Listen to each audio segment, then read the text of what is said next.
Here again. I'm here in the gas lamp still. It's Sunday, day 2 for me. I'm here on 5th Avenue in the gas lamp, parked in traffic, and I'm here with Will Cadell. Will is from Prince George, British Columbia. The center of British Columbia. We got that British Columbia thing going on. That's here. it. The center. It is pretty much the center. It is absolutely the center. It's a dart right in the middle. Yeah.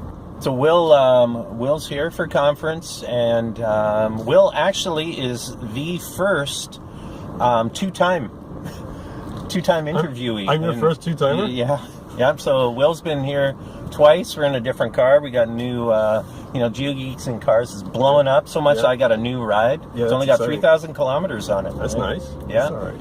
It was. I think I was at 200K when I left Victoria. Oh, really? To drive here. Yeah. So I've been driving around. That's pretty good. Pretty good. Yeah, I did. So I drove to San Diego. Yeah. So you should have come with me. It was a nice drive. That would have actually been much better. Yeah. It was fun. It took 2 days. I left. I wouldn't want to cramp your style. Oh, yeah. Cramp your geo style. I left. People are asking me, what, you drove there? Are you crazy? I left Victoria, which is on Vancouver Island, for those of you who don't know. I got on the Coho Ferry, which is a 90-minute ride to Port Angeles, Washington. Okay. I got into Port Angeles 9 p.m. on a Thursday night.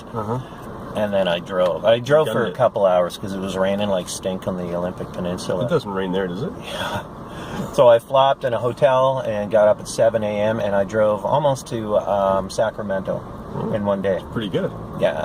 And then I was here. I hit LA at noon on Saturday, and boom, that's it. I was in gridlock. It took me 3 hours to drive to San Diego. You've been in traffic ever since. Yeah, welcome to California. God, I can't wait to get rid of this car.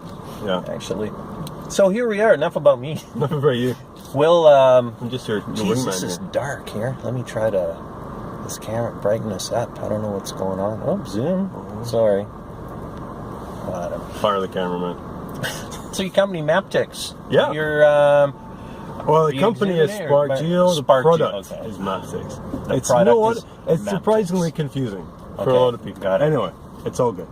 Yeah, Maptix is going great guns. We're here at the UC because we're with the ESRIUC Emerging Technology Partner Program.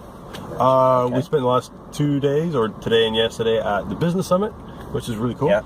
And we'll spend the next 5 days or so at the Startup Zone.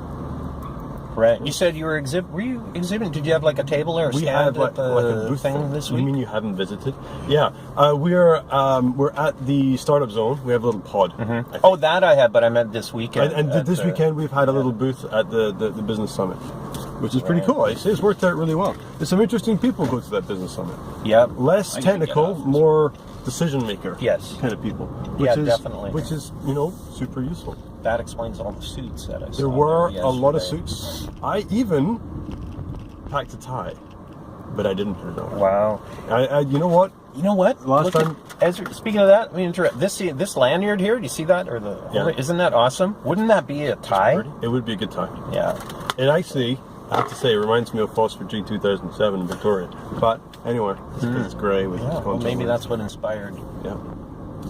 Inspired them. I couldn't comment any further. So how's Maptix? Maptix is going great guns. We've got a bunch of users on. We've got a bunch of maps recording. We've got some interesting technology coming out. Really soon we're going to be able to show people live action on your map, like how many live users you have on it right now. Okay. It's pretty cool. Right. Because Maptix is an analytics tool for those who don't. For those who don't know. Maptix is like Google Analytics for a web map. So if you want to know engagement, if you want to know where people are looking on your map, if you want to know how much value for money or return on investment you're getting on your web map, we can provide that view into your success as a web cartographer. So it must be it's a licensed service, pay by the month. It's classic software as a service. So you pay a subscription fee and you get to access your dashboard. You only have to add 2 lines of code to get it up and working. A reference to our code, our CDN, and then a track code that we provide you. Or you can do it through Artis Online, and we give you templates that are already Maptix enabled. Or you can buy us in the marketplace. Okay. We are fully featured in the marketplace. It's exciting. Right. It's exciting. Yeah.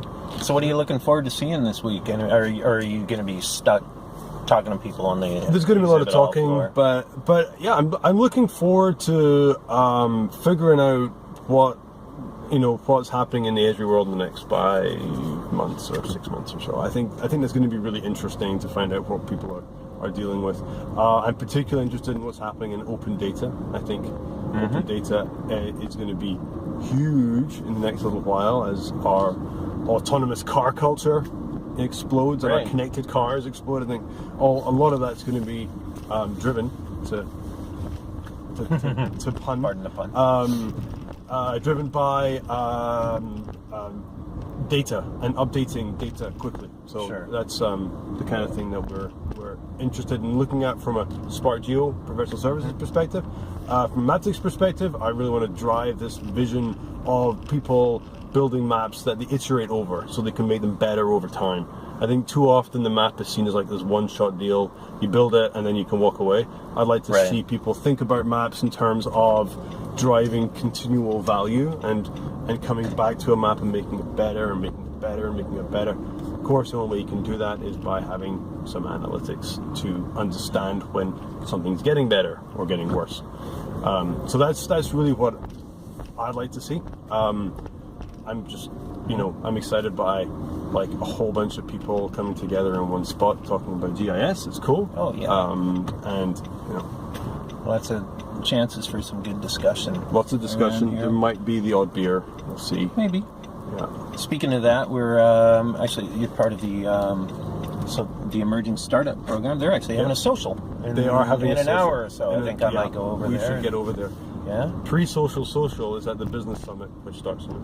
Pre-social. Oh, okay. It's going to be a pre-social. Wow. At the business summit. I think it's the close of the business summit, and then it'll be the opening of the emerging technology stuff. So it's all good. It's all about the social. It seems to be. I was looking at my schedule, and I seem to basically have parties every night. There's a lot. It's hard to not have conflict. I think I have 3 invitations to things tonight, so I'm going to be juggling. You're a popular guy. Yeah, and now I want to find. So here, look at the cars around here. I got to find a place to park this car because I went for drinks yesterday afternoon. It cost me $24 to park for 3 hours. What you should do is find someone on the street who'll drive this around as an Uber for you, make some cash while you're eating. That's not a bad idea. Yeah. It's brand new though, so you don't trust anyone yet. No, it still smells new, right? It does smell new. It's nice vehicle. Yeah. Even though you spent like 24 hours driving down here. Yeah. Well, I had an air freshener.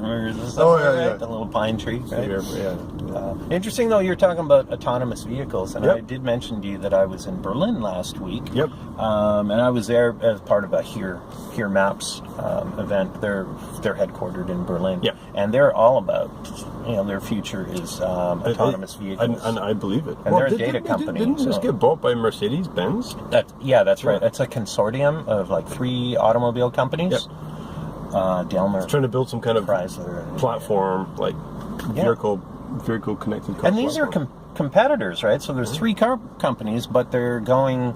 It's interesting. They're sharing part ownership of Here. Yep.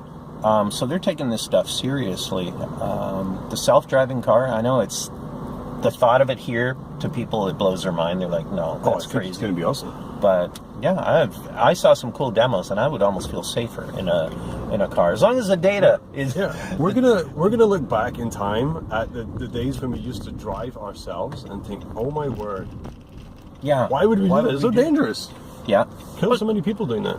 But think about it. Why would, like this car, I'm backing up. The car knows that there's an object behind me, right? Why should my vehicle allow me to keep... Yeah. It's crazy. To crash into it. And also the vehicle behind you would also know that there would be a conversation and the vehicle would know that it's coming back. So you could both reverse back in safety. Right. Potentially at exactly the same moment. Like every vehicle could just travel just a tiny little a bit apart from each other, all in exactly the same speed, talking to each other. Very clever. Very cool.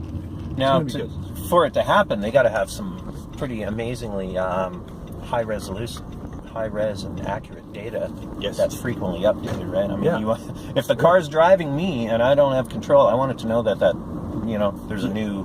The new meridian. The meridian is changed, or take me to a new subdivision, and if that Yeah. record is not in the database, then it doesn't know where it is. And the problem is, it won't have any context around where it is. Whereas the human will go, oh, I think that's in that new place.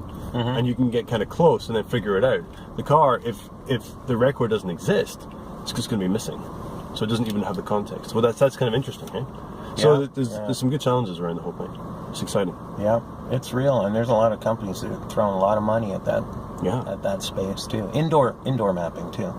Indoor mapping, I don't know Slow to anything develop, about it, but I think it's going to be neat. And of course, the whole satellite space is awesome these days. Well, there's so much data. Everyone, yeah.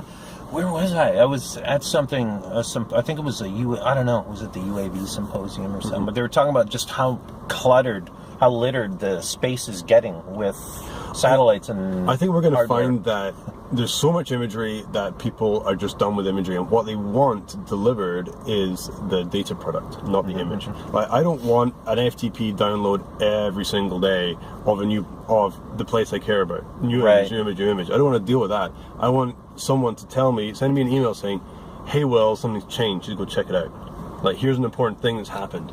Go and check that out." I think that's going to be really cool. Makes sense. Yeah. Makes sense. Yeah. All right. Well, we should cut this off. We're getting pretty long. Good talking to you again for a second time. Yeah. It was a wonderful I got to go experience. find a place to park this beast, I guess. Just leave it right here. Just Park leave behind it that right truck. here. I'll just throw on here Right. my hazards. Yeah. There we go. Just park beside where that dead guy was. Yeah, and they're all. I mean, it's like $40 to park at these places, isn't that right? Is it? Oh yeah. You can charge that back. Business expense. Yeah, it's a write-off. a write-off. Just write it off. That's it. Thanks again. So long, pleasure. everybody. Sorry we dragged it on, but Take care. all right.